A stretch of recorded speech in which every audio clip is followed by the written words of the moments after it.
Good morning बच्चों, कैसे हैं आप। मैं श्वेता सिंह, प्रभारी प्रधानाध्यापक पूर्व माध्यमिक विद्यालय हेतापट्टी, विकासखंड बहारिया, प्रयागराज। मैं अकबर का युग पढ़ा रही थी पाठ 10। आज मैं भाग 3 करके समाप्त करना चाहती हूँ, क्योंकि मैं 2 दिन से लगातार इसको ही पढ़ा रही थी और जहाँ पे ख़त्म की थी वहीं से शुरू करती हूँ। मनसबदारी व्यवस्था बताती हूँ आपको। कोई भी राजा पहले के समय में तभी राज्य कर पाता था जब उसके पास सुगठित एक बड़ी अच्छी सेना हो, और सेना को खाने पीने के लिए उस सैनिकों को कुछ न कुछ वेतन या कुछ न कुछ मिलना चाहिए। तो क्या होता था कि उस समय मनसबदारी व्यवस्था थी। मनसबदारी व्यवस्था में कुछ कुछ इलाके उन सेनापतियों को दे दिए जाते थे। तो वो इलाके जो है वो 10 मनसब सबसे छोटा माना जाता था, सबसे बड़ा 10,000 मनसब माना जाता था, बाद में 12,000 तक बढ़ गया था। ये होता था मनसबदारी व्यवस्था, क्योंकि अकबर का तो बहुत बड़ा राज्य था, आपको बता ही चुके हैं पिछले वीडियो में। तो उतने बड़े राज्य में छोटे छोटे टुकड़े, छोटे छोटे सेनापतियों को सेना संगठित करके छोटे छोटे सेनाएं रखते थे मनसबदार, और उसका सारी व्यवस्था वही देखते थे। ये होता था मनसबदार। मनसबदार का काम क्या होता था? कानून राजा के लागू करवाते थे पूरे देश में, क्योंकि आपको पता थे काबुल से लेकर बंगाल तक और उधर कश्मीर से लेकर अहमदनगर तक पूरा इनको यही लोग छोटे छोटे मनसब जो होते थे वो लोग देखते थे, मनसबदार लोग। विद्रोह, अगर कोई भी मुगल शासन के खिलाफ कोई भी विद्रोह उठता था तो उसको दबाने का प्रयास करते थे, मुगल साम्राज्य की रक्षा करते थे और उसको बढ़ाने का भी प्रयास करते थे। इनका वेतन बहुत अत्यधिक होता था, इतना अधिक वेतन होता था कि पूरे विश्व में उस समय मनसबदारों से ज्यादा किसी का वेतन नहीं होता था। और वो बहुत ही जो उस समय के अमीर होते थे, यानी मनसबदार को ही अमीर कहते थे। जो सल्तनत काल में आपको अमीरों को बताए थे वही मनसबदार, वैसे ही मनसबदार होते थे। वो बहुत आराम से रहते थे, बहुत सुख समृद्धि से रहते थे। आज भी उत्तर प्रदेश में कई पदनाम और प्रशासनिक पद इन्हीं मनसबदारों के अकबरकालीन हैं आज भी। अब अकबरकालीन सिक्के देखो बनाने की कोशिश तो किया है। एक गोल सिक्का होता था अकबर का सोने का, और ये चौकोर सिक्का अकबर का चांदी का सिक्का अकबरकालीन था। इस पे उर्दू में कुछ लिखा था, अकबरकालीन वित्तीय प्रबंधन। देखिए, किसी अकबरकालीन जो पैसा होता था, धन जो होता था, उसका सबसे बड़ा जो साधन था वो उपज था। तो सबसे ज्यादा ध्यान इन लोगों ने उपज पे दिया।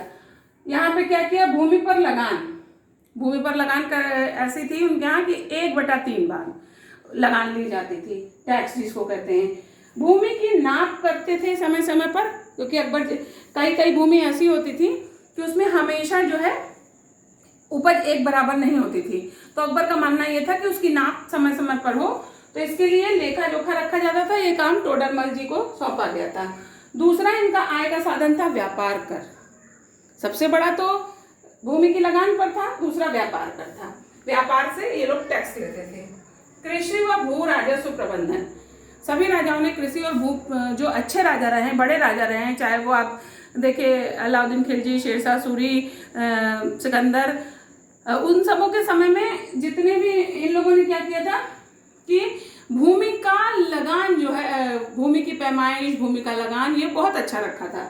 तो इन लोगों ने सबसे पहले अकबर ने क्या किया था? उपज पर ध्यान दिया था कि एक ही समय में एक ही खेत में कई प्रकार की उपज हो, फिर विभिन्न फसलें हों, उपज अच्छी हो।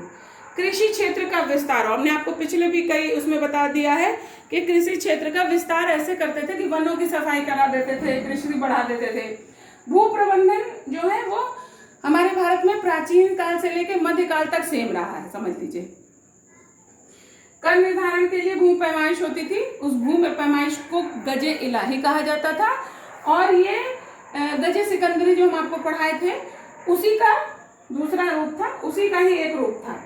इसमें बीघे का प्रयोग किया जाता था। 60 गज का लंबा बीघा होता था, 60 गज चौड़ा एक बीघे में ये होता था। तो भू प्रबंधन और कृषि पर अकबर ने ज्यादा ध्यान दिया था। दूसरा सामाजिक सामंजस्य। सामाजिक सामंजस्य क्योंकि ये विदेशी थे, जितने भी मुस्लिम आए थे सब विदेशी थे और उनकी संख्या कम होती थी। वो जानते थे कि भारत हिंदुओं का देश है, तो उन्होंने सबसे पहले हिंदुओं में कोई विद्वेष न उठे, कोई परेशानी हिंदुओं को ना हो। तो अकबर समझ गया था कि हमको हिंदुओं को लेके चलना है, तो हिंदुओं से सामंजस्य बैठा के चला। तो हिंदुओं को मनसबदारी दिया। राजपूतों को आपको बताया था कि वैवाहिक संबंध राजपूतों से बनाए थे उसने। धार्मिक सहिष्णुता का सबसे बड़ा उदाहरण फतेहपुर सीकरी में उसने एक इबादत खाना खोला हुआ था। अकबर पढ़ा लिखा नहीं था, लेकिन धर्म के प्रति उसकी रुचि थी। वो सभी धर्म के गुरुओं को बुलाकर इबादत खाना नाम की जगह पर ही बैठकर धर्म के बारे में सुनता रहता था, और सुनते सुनते ही उसने दीन-ए इलाही धर्म चला दिया था। हालांकि लोग उसको माने नहीं, क्योंकि अकबर ने दबाव नहीं डाला था। फिर सुलह कुल की नीति। सुलह कुल की नीति ये थी कि बाद में भी बहुत से शासकों ने सुलह कुल की नीति को अपनाया था कि सभी लोग मिलजुल कर ही प्रशासन को चलाएं, कोई भी आपस में लड़े झगड़े ना, सुलह से ही, सब समझौता से ही काम होता रहे। इसके तहत ही उसने महल में हिंदू और पारसी धर्मों की कुछ नीतियां अपना ली। आपको पता नहीं होगा कि अकबर जो है वो होली खेलता था, जबकि ज्यादातर मुसलमान अभी भी ऐसे हैं कि अगर उनके ऊपर रंग पड़ जाए होली का तो वो बहुत नाराज हो जाते हैं, लेकिन अकबर उस समय होली खेलता था। तो इस तरह से अकबर जो है धार्मिक रूप से बहुत सहिष्णु शासक था। उसने गीता, महाभारत, अथर्ववेद, बाइबल, कुरान, पंचतंत्र, सिंहासन बत्तीसी व विज्ञान की पुस्तकों का फारसी में अनुवाद कराया, ताकि उसके लोग जो उस समय की राजकीय भाषा फारसी थी, तो ज्यादा फारसी में ही सारी चीजें होती थी, तो वो चाहता था कि उसके लोग भी इन भारतीय धर्म ग्रंथों को समझें, भारतीय ग्रंथों को समझें और जाने कि इसमें लिखा क्या है।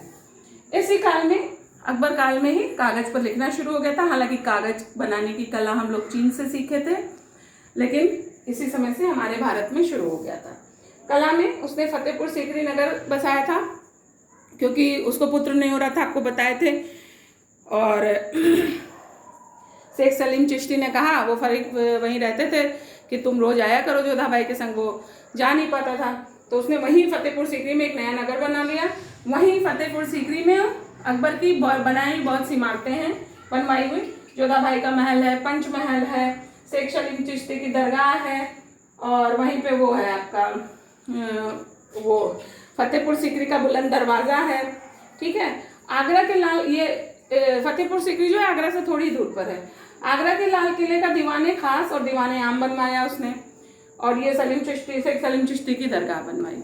इतना मैंने आपको आज बताया, थोड़ा जल्दी इसलिए बताया क्योंकि लेसन बहुत बड़ा हो गया था। तीसरा पार्ट बनाया हमने। अब जल्दी ही हम आपको अकबर के 9 रत्न बचे हुए हैं उनके बारे में विशेष तौर से अलग वीडियो बना देते हैं। कैसा लगा आपको बताइएगा। जय हिंद, जय भारत।